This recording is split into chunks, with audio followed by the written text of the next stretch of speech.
Hi there, I'm Joe Ochman. I've been a voice actor and an on-camera actor for a whole bunch of years. I've played Zeno Zoldyck in Hunter x Hunter for you anime fans, Professor Harold McDougal in Red Dead Redemption for you video game fans. I'm the current voice of Jiminy Cricket, and of course I've played Hightower in Transformers Robots in Disguise. And I'm happy to be here because you're watching In Conversation with Amber Jones. Hello everybody, Amber here. Welcome back to In Conversation with ATF. My guest today is a coach, he is a voice actor, he is an actor, he is the jack of all trades. You may know him as the voice of Hightower in Transformers Robots in Disguise. That's the 2001 anime, not the 2015 series. Hypnomaniac in Big Bad Beetleborgs, Starmon, Daramon, Gomamon and Meteormon, the moon Meteormon, according to behind the voice actors, in Digimon Frontier. Doku and various others in Naruto Shippuden. If I did pronounce that wrong, I do apologise. I think you did great. Okay, good, good. My guest is the current voice of Jiminy Cricket for Disney. He's voiced him in many different things, including Kingdom Hearts 3, which is one of the, I think that's the most recent game, if not counting Melody of Memory, I think that's what it's called.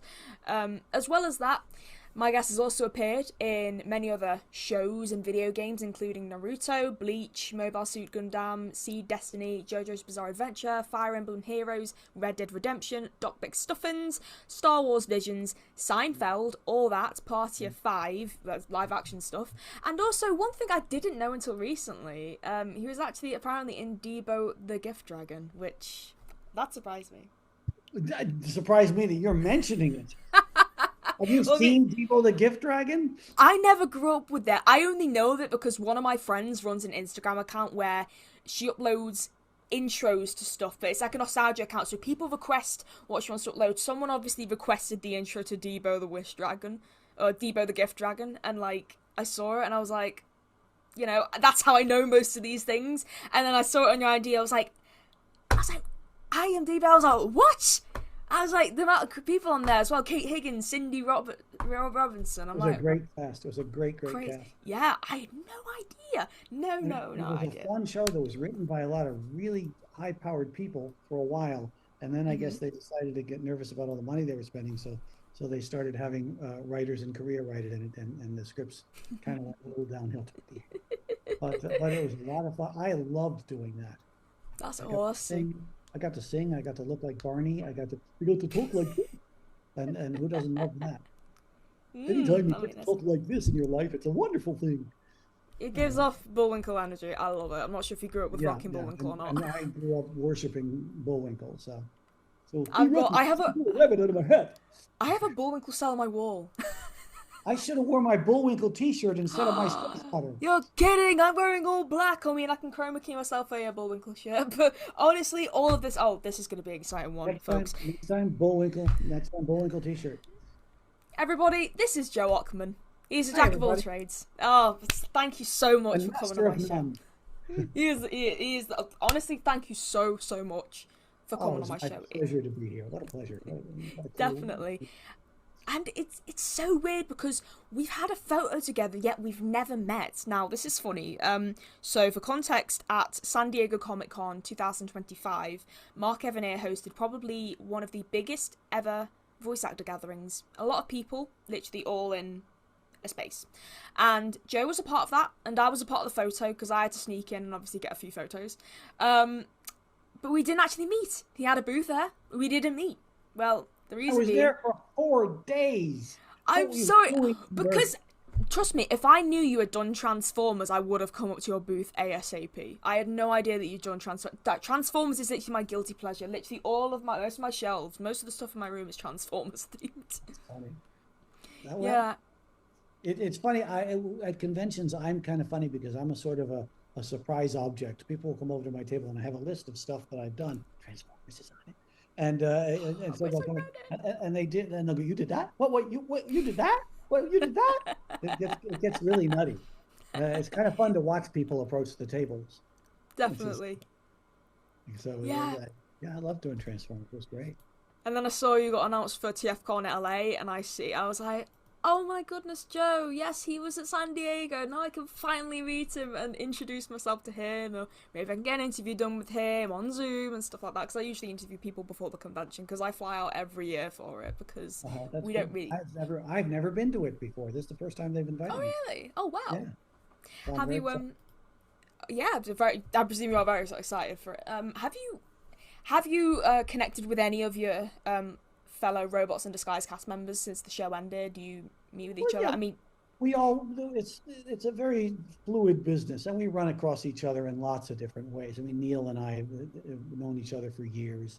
Yeah. Neil and I have known each other for years, and of course some of them are not with us anymore, but there are others that we always run into each other one way or another. It may not be in person, sort of like it may be sort of like this, or passing like ships in the night in a studio.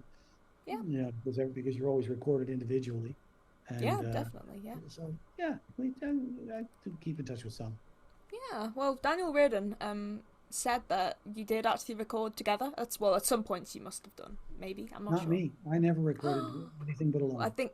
Well, maybe because he was Megatron, so maybe main character. I don't know. Yeah. Maybe they didn't like me and they wanted to keep me hidden somewhere. Maybe they were embarrassed. That's not bad. You should have. I think you and the other like the construction type vehicles. I think you all should have recorded together. That would have been fair. I think that would have been smart. Yeah, because I remember now. I'm gonna have to look up because you were all like you were essentially the build team. That's what I was trying to remember. I was like, it's not Constructicon. Yeah.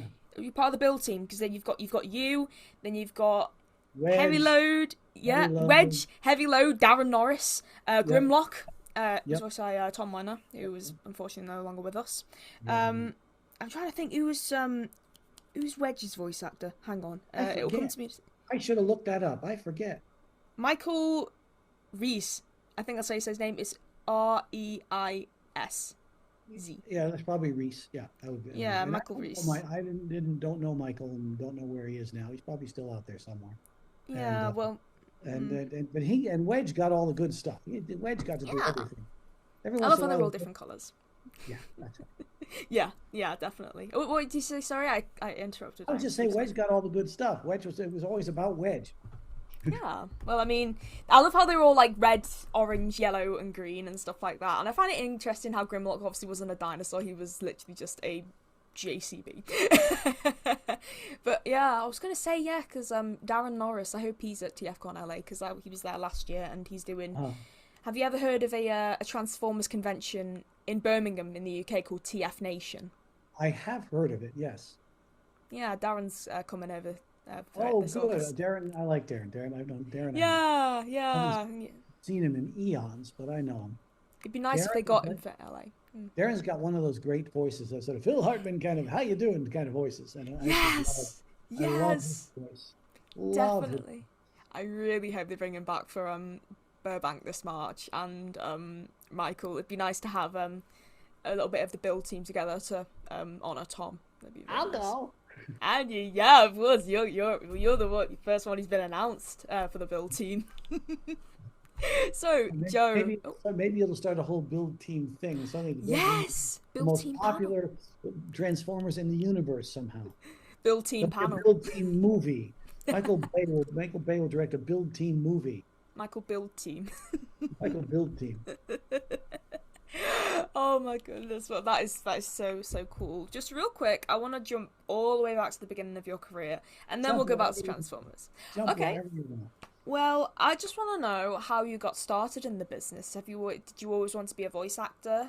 Did you have other intentions? Tell me your story. My story's weird. I went to college. Let's go way back. I'll just go all the way back. Okay. I went to college to major in psychology. And I went to a college in New England that specialized, where the psychology department specialized in probing rats' brains with electrodes and that kind of stuff. And I didn't want to do that because I liked animals. Okay. So I bounced around for a while, and I had done plays for the first time in my senior year in high school. So I had gotten the sort of urge, the taste for theater, and so I bounced around in various things. I was an anthropology major, a sociology major, and ended up in the drama department. Which they then proceeded to eliminate at my school. So there's only me and one other guy finishing up a drama major. But so I started acting there. And when I got out of college, I had no intention of being an actor. I said, what a dumb idea. You have to have contacts. You got to know people. You got to, the people have got Yeah. to, all the kinds of stuff you have to do. And, but then I decided, well, let's try it for a while and see what happens. And I got lucky. I was living in Connecticut, and I went down to New York, and New York was, and I started doing commercials in New York, and commercials did me very well. And then I decided after about 10 years of doing commercials, and I did a little bit of voiceover there, just a little bit of commercial voiceover, but I wasn't pursuing voiceover. So I came out to LA to do TV and film. And while I was out here, an old friend of mine named Bob Klein, R. Martin Klein, if you're looking him up online, a great anime actor, had gotten into it before me. And I was directing a play, and he saw an interview with me on television about the play and reconnected, and he got me into anime. So it was something I was even thinking of. And I remember going into my first anime session. It was a Walla session, a bunch of guys together making crowd noises. Yep. And they were all very broad and very wild and very fun. And I went, oh, this is what this is like. Okay. And started doing anime. And one thing led to another. Transformers was fairly early in the career. My first recurring roles, where I got to do something, more than one episode of something. And that's kind of how it happened. And then it just kept building and building and building, like a build team. Nice, nice. Real quick, I feel awful that I didn't ask Daniel this because it's literally just flying into my head. Do you remember, I know you said it was solo, but do you remember, have you ever ran into Peter Spellos, the voice of Skybite, at all? I knew Peter in and out. I knew who he was. We certainly would see each other and say hi, but we weren't like big friends or anything like that. And once again, you'd see people passing. Okay, my turn. Okay, you know. Yeah. Yeah. I can't believe I forgot to ask Daniel that. Oh my goodness. Yeah, because one of my friends wanted me to ask. But yeah, that just reminds me. Yeah, I find it really interesting because they went from Canadian cast for Beast Wars and Beast Machines, and then back to American West Coast for Robots in Disguise, and then they went back to Canada for the Unicron trilogy. Well, what was happening at the time, the Saban, who did Transformers and a lot of other stuff, and Digimon and so many other things, they had a big building in a community in Los Angeles called Westwood, this giant building, and that's where almost everything was done. And we would all go into that building and work in that building constantly. But then I think it became a union thing or a money thing where suddenly the producers decided to move everything to Canada. And I think Ireland. There was some Ireland too, I think. I may be wrong about that, but don't quote me. But a lot of stuff. No, I think you're right. I know they did when they did Rescue Bots Academy in the mid 2010s. The animation was done in Ireland, I think. Same goes for Cyberverse. Than I think, but a lot of this stuff they moved it out because they wanted to save money, and then eventually it started to trickle back in again. Yeah. How did you get the role of Hightower? Was it just a standard audition for you? Was it a memorable audition for you? How did you come up with his voice? I don't think I auditioned for it. Oh. I think they just knew me, and because he wasn't the largest part in the universe, he was a nice supporting role. They had me in, for a while after that first time I went in, and they knew I could do it, and they called me in. I don't remember auditioning for that. I may be wrong, but I don't remember auditioning. There's a lot of stuff I didn't audition for. Once they found out what you could do, they would just bring you in and fill in holes. If there was a big part, I mean, for instance, at Moncoli Nights, for instance, I don't know if you know that one. Sounds familiar. That was on at the set. That was my first lead role in an anime, and that I had to audition for. As a matter of fact, I had to do a big callback for that because they changed They decided to get rid of a bunch of cast members before they shot it, and I was one of the ones that survived. You survived the purge. Survived the purge. So I don't remember auditioning for Transformers. That's quite interesting. It was a dubbing job, right? Would you say dubbing is quite hard? I think yes. Dubbing. I mean, technically, yes. Dubbing is hard because you're looking at a screen. And you're looking at mouth movements, and you have to look at time code, and you have to look at a script, and you have to come up with a performance all at once. I mean, now they have this band along the bottom of the screen that makes it a little easier. But back then, it was beep, beep, beep, go. and then you had to just match everything. And I found it, for some reason, I took to it pretty quickly. I don't know why, but yeah, it is technically a very hard thing to do. It's harder than just going into a studio and recording the original animation. It was harder than Dibo the Gift Dragon. Why was that original animation that you had to? That was original animation, yeah. Oh, I thought that was dubbed because I believe it was originally. It was Korean. Is it Korean? Okay, I don't know why I thought it was Dutch. But yeah, no, we went in and recorded original animation.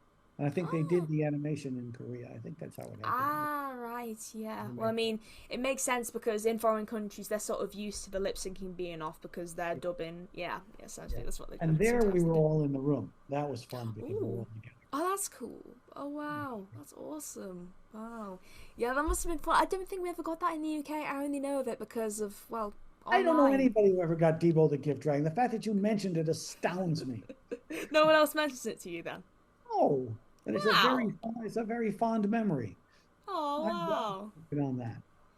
I was thinking of purple dragons in children's media. You've got Figment from Epcot. You've got Spyro the Dragon. You've got Barney. You got Barney. A big purple dragon who talks like this. And I kept saying, I bet this thing would be a hit if they just changed the color of the dragon. I kept saying this as I was doing it. Yeah. I mean, why is it the same color as Barney? As soon as I got into Transformers, as soon as I started watching Beast Wars, I saw Megatron's form, Purple Dinosaur, I put 2 and 2 together, I'm like, isn't this just...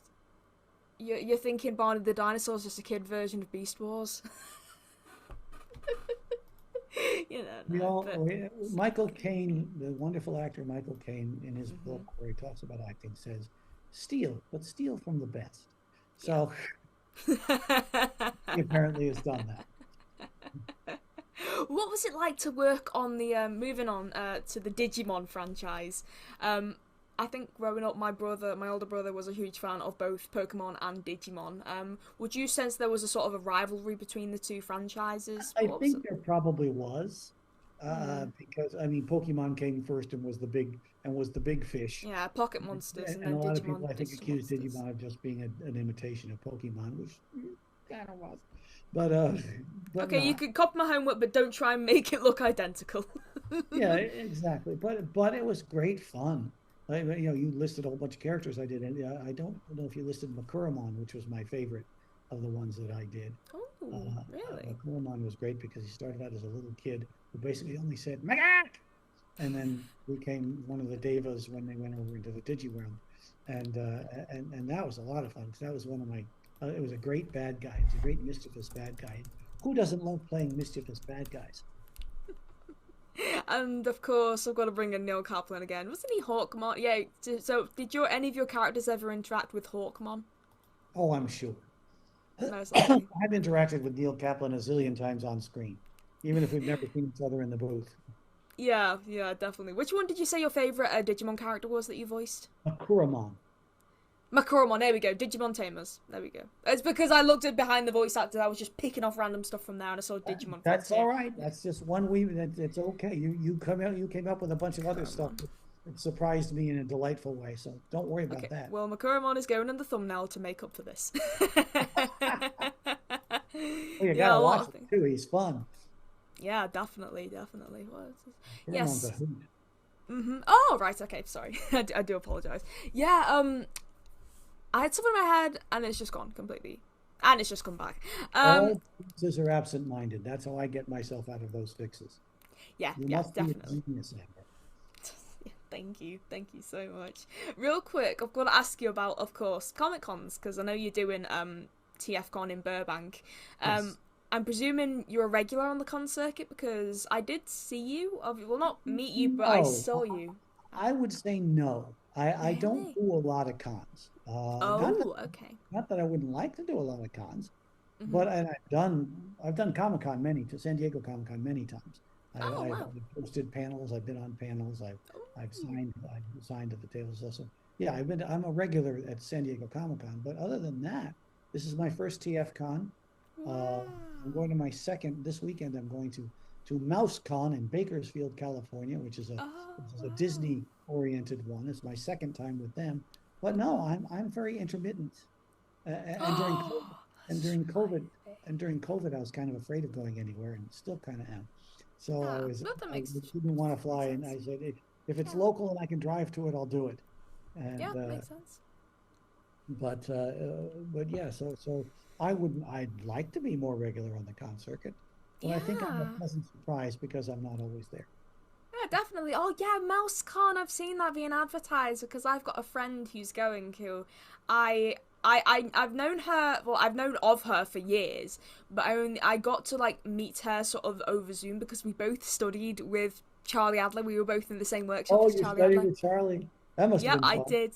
It was 4 weeks every Saturday. It was adorable. Everyone was based in LA apart from myself, so I felt like the black sheep of the crowd, but it was fun and everyone was really nice to me and stuff like that. Yes, Emily Ricks Hahn, I think that's well, she goes by Emily Ricks now. I believe she's going to be at MouseCon. Oh, good. She was Bonnie in Toy Story 3 and I'll for have to make Toy sure Story, I yeah. say hello. She's really lovely. Yeah, we both studied. She did. She was really good, and she wowed me quite a bit. And she's done like dubbing and ADR for like Wicked, like the film Wicked, and then she's done a Oh, few. wow. I think she was in one of Pixar's new series and stuff. And here's me. I can't even get anything. No, no, no, no, don't, you can't put it like that. It's not that you can't get anything. It's just haven't gotten anything yet. Okay. Give it I am time. trying. Give it Okay. time. I always tell people, be patient, but be assertive. Keep going for what you want assertively, but be patient because everybody's journey lasts a different amount of time. Some Yeah. people like click right in, some people take years, some Yeah. people, and everything in between. Yeah. You're doing all the right things. You're getting to know people. You've done some training. Keep becoming a better actor. Just don't worry. Don't, Thank don't you, worry. Joe. Don't worry now. I've got to ask you, what is for the Comic Cons that you have done? What is the character that people recognize you as the most? What is the most talked about character? What do most people ask you about? It varies from con to con. The last couple of cons, Zeno Zoldyck and Hunter x Hunter was the big Mm-hmm. one. Um, Mira Bourgeois and Miraculous, Tales of Ladybug and Cat Oh, I didn't Noir. realize you were Miraculous. Mira That's cool. Bourgeois and Santa Oh, Claus in the musical Santa Claus episode. cool. That gets a lot. Jiminy doesn't get a huge amount, but gets some. Uh, You'll um, probably get a lot this weekend. I would assume so. Yeah. Oh yeah, I've come to a Disney con, but I'm a huge fan of Naruto. But that does happen. Yeah. Zeppeli from JoJo's Bizarre Adventure, that Hmm. gets a lot. Other than yeah, it just bounces around, and sometimes Yeah. it's something that surprised me. I'll go in and Yeah. get some. I did World of Warcraft. So sometimes it's World of Oh Warcraft wow. weekend. Sometimes it's Red Dead Wow. Redemption weekends. Sometimes it can be anything. It's like a new flavor of the week, in it. Yeah, that's the thing about me. I'm all over the place. People don't know what to make of me until they go, I oh, love it. whoa. So, and that was just kind of cool. I love it. As in, like, you're not typecasted to just one role. Like, I mean, I mainly know you from Transformers, Robots in Disguise. And, Yeah. there's some anime fans who will know you from anime. Disney fans, obviously, Jiminy Cricket. And just, it's so interesting to sort of, like, have And, different and, and, viewpoints of a and, person. but the fun part is when somebody comes up and does something like mention Debo the Gift Dragon or mention some show that I forgot I did. Uh, uh, and I did an episode of Violet Evergarden, which is a wonderful, beautiful piece Ooh. of anime. And Mm-hmm. the episode I did I guarantee it'll make you cry if you watch it. And Okay. episode 7, Violet Evergarden. See it now on Netflix. And Nice. it's somebody will come up and surprise me, and that's what I really like is when they surprise me and want a signature on something which I probably don't have because I don't expect anybody to ask for it, or they'll come up with a video. I had some person come up with like 20 DVDs to sign, and all of them were like Wow. surprising things I never would have expected. You know, Mm. I mean, the best part of that's one of the best parts about cons. Cons are great to go and sign autographs and do all that stuff, but the best part in it of it is that you never know the impact you have on people because you're sitting in a room by yourself recording. Yeah. And suddenly someone will come up and say, such and such a show changed my life, or such and such a show influenced me. And to me, I'm always in awe of that. It always, it's just like, it's always very like humbling. Yeah. Oh, it is very humbling. Mm-hmm. I don't think cons are a place to go to not be humbled. Yeah. You go to cry, definitely, when you meet your favourite voice actor. That was me for sure at a lot of cons and stuff like that. Is there, I know you said you've not done a lot of Comic Cons, but is there any memorable moments from any Comic Con that you've ever done that, you know, will stick with you? I'm just moving my light so you get it. I've got tons of them. Actually, a stupid one. I had a friend come over and visit me at my booth or my table a couple of years ago, and she had her pet bird with her. Oh, really? And at Comic-Con, you're in this thing called the Sales Pavilion, which is this huge open space. Yeah. This gorgeous open space, and the bird took off. Oh, you're kidding! Took off and flew around for a while, and then eventually banged into the glass and dropped. And everybody was trying to get the bird, and she couldn't get it back, and she was screaming, and all this stuff happened, and the bird clanked into the glass and fell down, and was fine. Got up. She got him back. Bird? What? I can't remember what kind of a bird. Some kind of a parrot. But right, okay. But clearly a bird with a tough head. Yeah, definitely. Yeah, I was going to say, wow. That was memorable. I can't imagine the What year would that have been? That was just before COVID. Okay, because I started going in 2024, so I missed it. Yeah, 19 or 20. Right, okay. Yeah, it would have been 19. Yeah. And that's crazy. that was one. What else? I mean, there's always great memories. People that come by the booth and whatever the costume, the table, whatever their costumes are. That's always fun. Moderating panels or being on a panel is a lot of fun. Yeah. Mm-hmm. There was a surprise guest on a Miraculous panel one year. They paid me a lot of money to do it, which surprised me. Wow.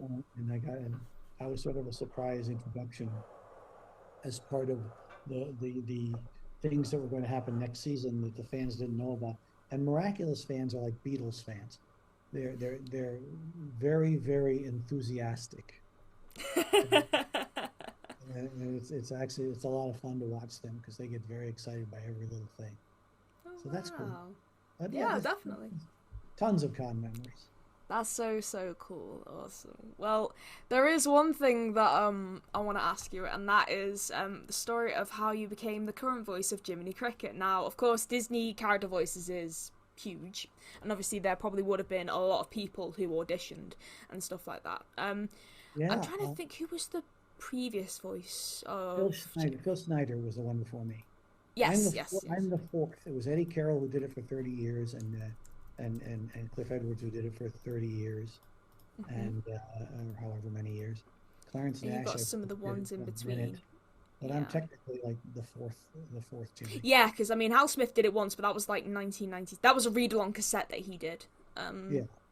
Yeah, and then obviously he was in Once Upon a Time, and then you got the live-action remake, and then that's all. I don't count the live-action stuff. No. But you've been doing it now for 12 years. Yes. So how did that all come about for you?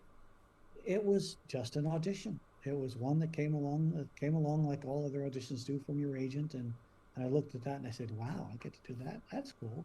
And the only big difference is that I worked really hard on it. I was much less lazy than I usually am, and because I really wanted to do a good job on it, because I thought it was such an honor. I had no expectation of getting. And then they called me back. They had me come in and do some more, and I got it. That's so cool. It was a wonderful experience. Funny story is that they didn't have me audition with singing, and the second job I did was singing, but they didn't know I could sing.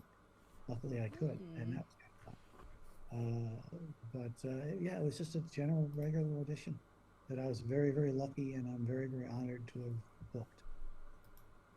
Great. Well, I'm honestly, like, as I said, Disney character voices, it's a very tough nut to crack. If I'm being totally honest, I mean, like, I remember because I know Caitlin Robrock, who's the current voice of Minnie Mouse. Obviously, Brucey had done it for. Very well. Caitlin, I see all the time. Really? I'm always running into Caitlin somewhere. Wow, she's a really close friend of mine. Yeah. She's a lovely, lovely woman. Yes, definitely. Everything you could ever hope for. And yeah, just yeah, like she auditioned and then like she's now it's a huge role to take up, really. And when she got it, and Caitlin's so good. She's so good that they really expanded what they did with her somewhat with when she got in. She got in a really good time. Because it was The Wonderful World of Mickey Mouse, or that was the name of the show. I think that was the last thing Lucy did. Yeah, I did one episode of that. And, you did, yeah. But she did a bunch, and the script seemed to be leaning into her a lot, which I thought was a great honor. The fact that they trusted her to really take things forward. I mean, it's so hard to replace somebody who's been, Minnie. So yeah, she was my Minnie. Yeah, growing up. Yeah. So I just think it's Caitlin. So I think it's great. She deserves it. She's great. Definitely. Yeah, for sure. Of course. Is there any other Disney character voices alumni that you know? I mean, I've met everybody in passing. I've met Bill Farmer. I've met. Me too. I've met Brent several times, and Tony Anselmo will be up at MouseCon this weekend. That will be interesting. Okay. So I've met a bunch of them. Nice. Here's an interesting one. Have you ever met Corey Burton? I have never met Corey Burton. Yeah, he's private, and I've not spoken to him in years. Goodness me. He helped me out on a Bill Scott documentary. That was how I got speaking to him because of Bill Scott. You are so connected, Amber. Look at you. Yeah, well, I do try, but I don't talk to him anymore. He's very private, very private. So I've just not spoken to him in years, and one of these days I would like to meet him, but at the same time I think he usually stays at home. He does most of his sessions from home, from what I've heard. Well, a lot of people do. Yeah, but it's nice to know all these people. Yeah, even some of the bigger ones who I thought I would never. I mean, Charlie Adler was quite a surprise for me. Because of how, it's so weird. When I met Rob Paulson at Comic San Diego, he was like, Charlie's like a big teddy bear with a filthy mouth. I was like, yes. It's a great way to put it. Yeah, definitely. Now, Joe, you coach people, don't you? Yes. And there was someone you actually coached who used to be a wrestler and is now an actor. That's very true. Yes. The amazing Dave Bautista. Dave Bautista. Yes, that's right. Tell me all about it. Dave, first off, Dave is one of the nicest human beings you'll ever meet in your life. He's a good-hearted guy, and he is, and I always say this about him, the most soulful actor I've ever worked with. Wow. Just because there's so much in there. And all I did was sort of give him permission to use it, as a coach. And I kind of blundered into. I always say I blundered into everything I've ever done in this career. And I had a friend. This is a dumb story. I'll give you a dumb story. Okay. I was taking a karate class with an actor who's a stunt guy and a big motion capture guy named T.J. Storm. Look him up. He's an interesting guy. And he was teaching a karate class for free on Sundays in a park. And one of the people in the karate class was this woman who I became friends with, and I coached her as an actor for a while. But then she quit acting and became a producer. So she calls me one day and she says, "Hey, Joe, I've got this guy who needs coaching, and I think the only one for him is you, and his name is Dave Bautista, and he's a wrestler." Ooh. So I said, "Okay," and I met him, and we started working together, and then I coached him into Guardians of the Galaxy. I coached him in a Riddick movie first, then Guardians of the Galaxy, and moving forward, he's done great. He surprised everybody, but it wasn't a surprise to me. I thought it was great. I thought he had it. I thought it was really good. and he spent a lot of time surprising people, which is why he's where he is today, which I think is great. Just a good guy. He deserves everything. Of course, I got yeah. nothing but good to say about him. Have you coached anyone who has gone on to do like proper voiceover like gigs, like full-time voiceover actors? Yes, yeah, I've coached a lot of people. I've coached. I'm trying to think. I've coached so many. I mean, I'm trying to think of anybody who's gotten really, really big stuff. I've got one woman that I coach in Canada who started getting lots of commercial campaigns and all kinds of stuff after I coached people. I've coached people into pretty much everything: live action, theater, video games, animation, anime. I've coached a lot of people into a lot of places. Nice. Definitely got some people working. Remind me how long you've been coaching people for again? Well, I was a director of theater for many years, so I've been doing some kind of coaching for 40-something years. Wow. Coaching actors probably started in the mid-90s. Wow. And it's just sort of gone forward. I'm old, I tell you. But that's really impressive. That's very impressive. I mean, Transformers is 40 years old. Yeah, so I don't advertise it. I just when people come to me, I coach them. Yeah, fair dues, definitely. I might come along someday. You never know. We would have a lot of fun. Definitely, yeah, for sure, definitely. Have you ever coached anyone from England before? Yes. Oh yeah. Oh, great! Awesome. I've coached quite internationally. England, Canada, and Germany, and Malaysia, and Peru, and all over the place. Peru. Oh my goodness, yes. That's so cool! Awesome.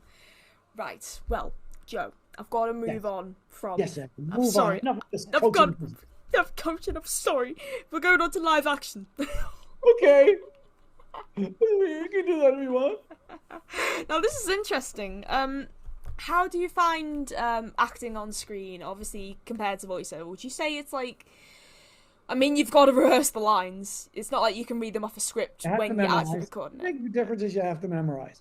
I think that, if I may reverse that, the thing that people forget when they go into voiceover, or they don't realize when they go into voiceover, that it's the same as all acting. Yeah. You know, you use your whole body while you do it. You'll get in touch with your emotions. You do all the same things. It's not just this thing you do from here, from your mouth. Yeah. And I love on camera. I miss on camera. It's been a while since I've done any, and I miss it terribly. I'm interested to. Sorry.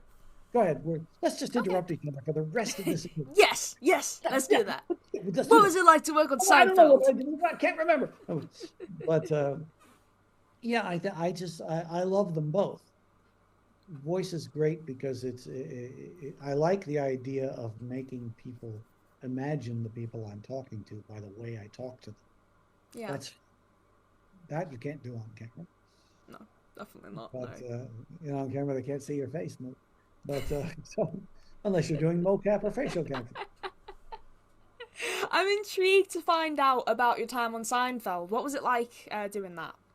I just did one episode and I had a tiny part on it, but it was tons of fun. It was Christmas time. It was the last episode they did before Christmas. Oh, wow, okay. So they had a Christmas party afterwards, which I got to go to, which was a lot of fun. Oh, cool. And I was given a role where I had a scene with Elaine. And I was in a book signing, and she was trying to get her, having an argument with her ex-boyfriend who was signing the books, and I was behind her trying to get my book signed. That was the bit.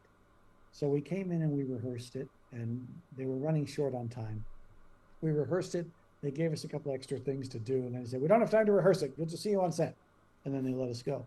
And I'll never forget coming on set with the audience there and everybody said, we're standing there in our places, and Julia Louis-Dreyfus looks at me and goes, "Joe, do you have any idea what we're doing?" And I went, "No, do you?" She said, "No." We sort of laughed and just did our thing, and it got on camera, and there it was. It was a tiny role, but I got to do Seinfeld. That's so interesting though, because you'd think you and Julia would be like old friends, but like you only knew each other for that one filming thing. Sometimes you get on a set and it can go either way. It can go either people are kind of distant from you, or people become your best friend in a minute while you're on set. You know, I've had many experiences on both ends of that spectrum, but she was great. Yeah.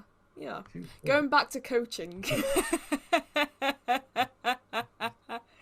What would you say is your best advice that you could give to anyone? What is the number one advice that you usually give to anyone that you coach?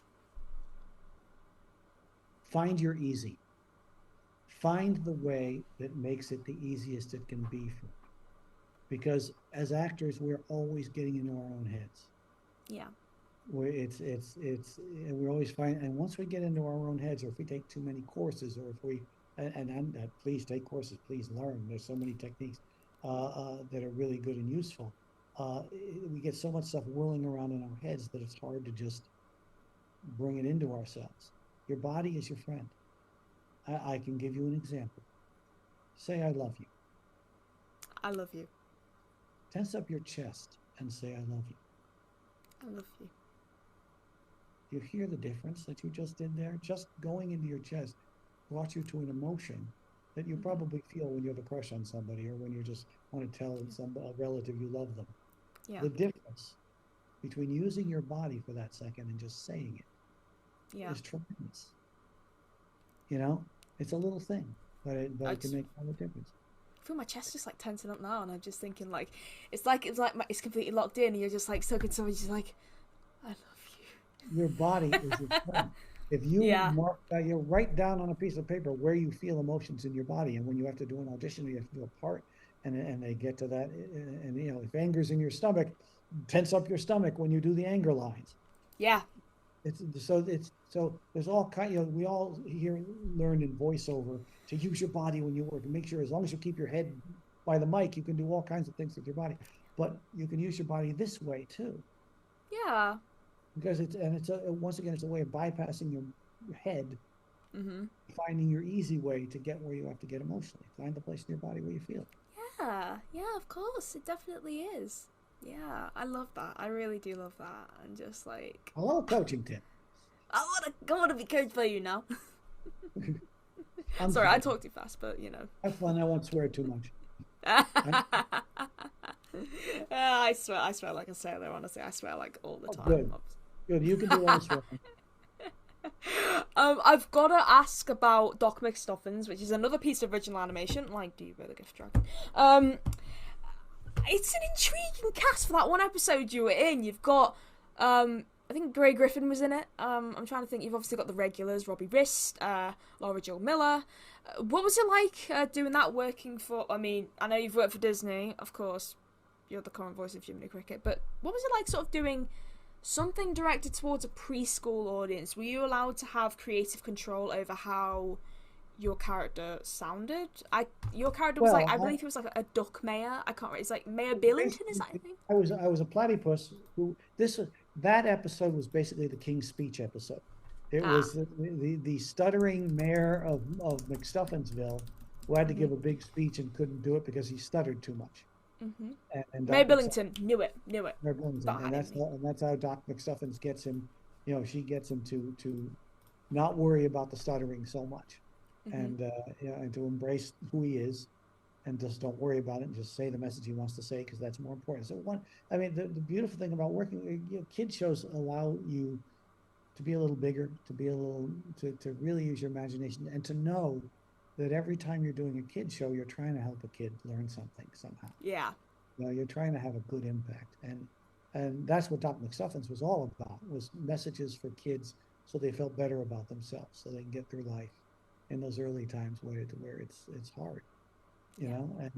And I loved doing that one, and because I had to do a stutter, and awesome. and the stutter had to be as realistic as it could be.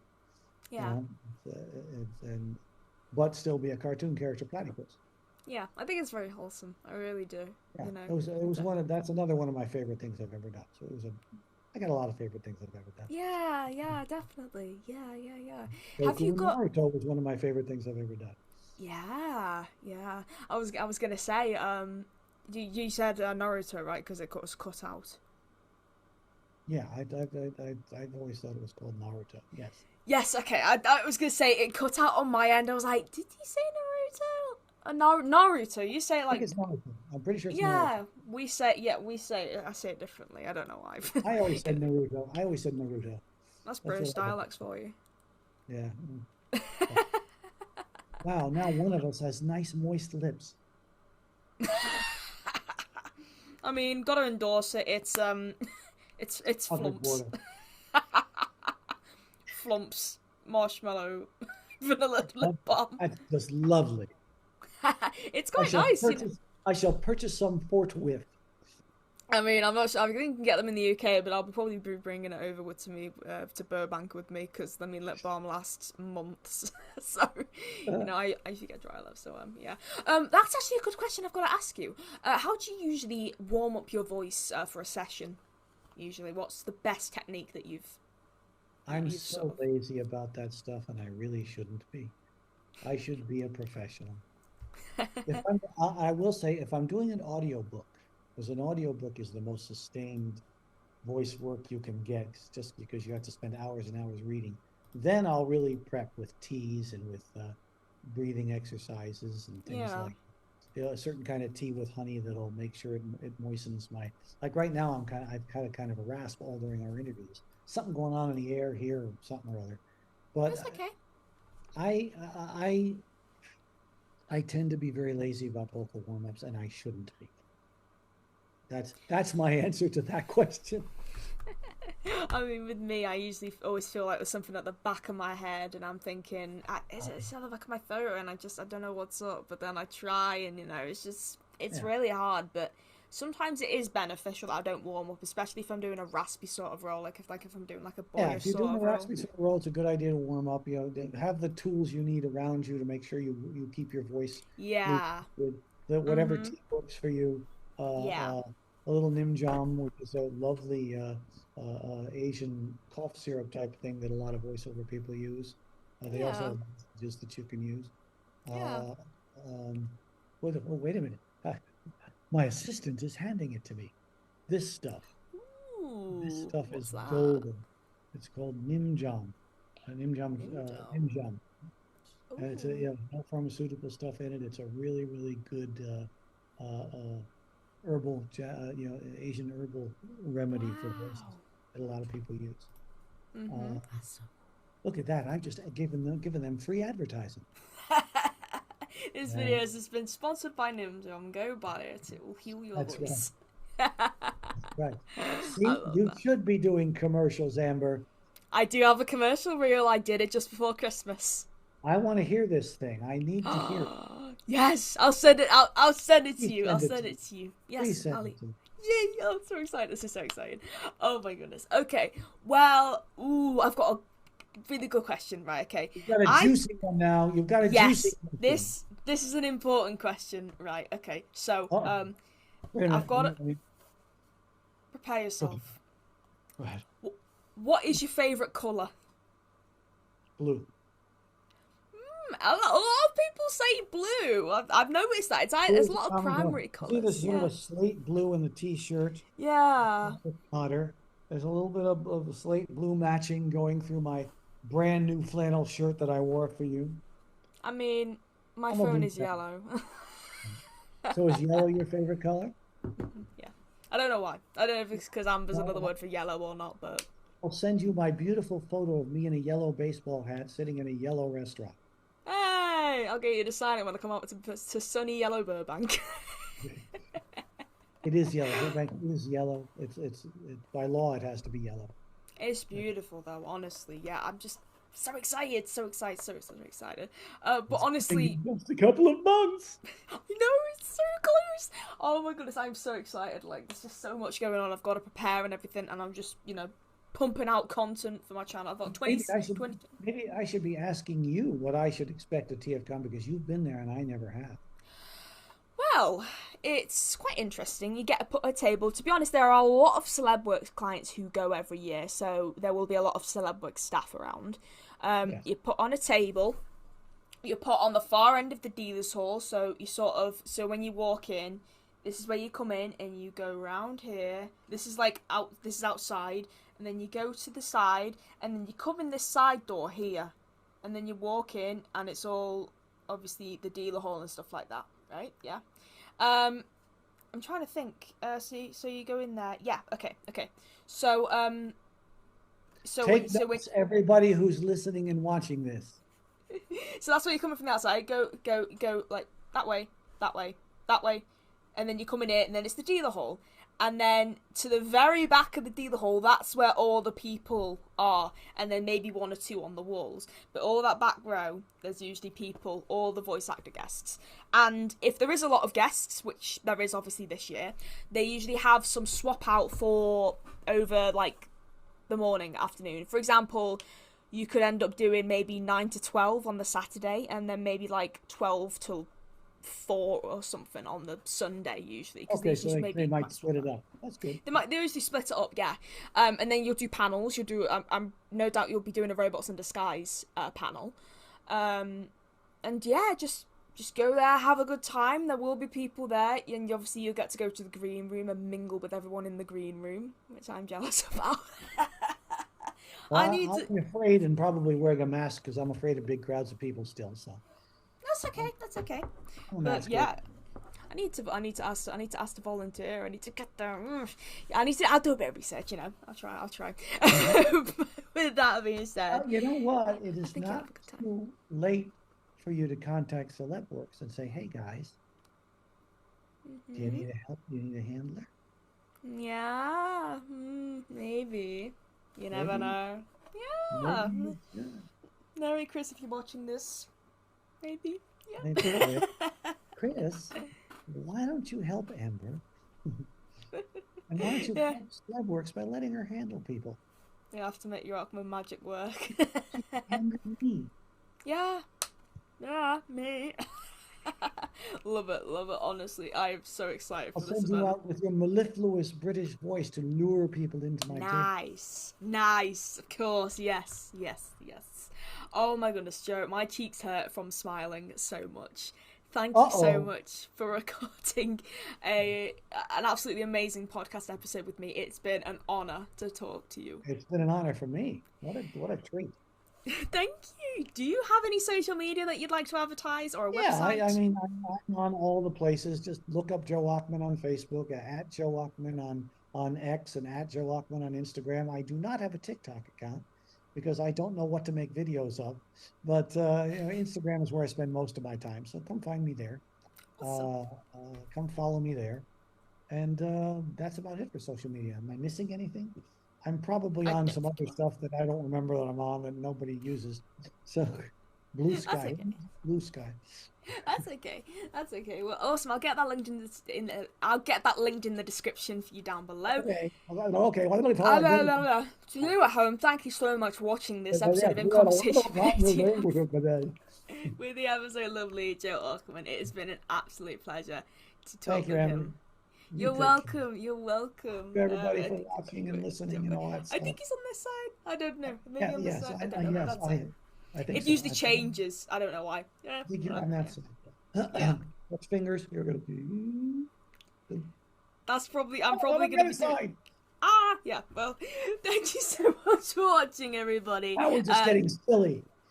Like, comment, subscribe. We'll see you soon. Adios, cheerio, everything like that. Bye. And cut.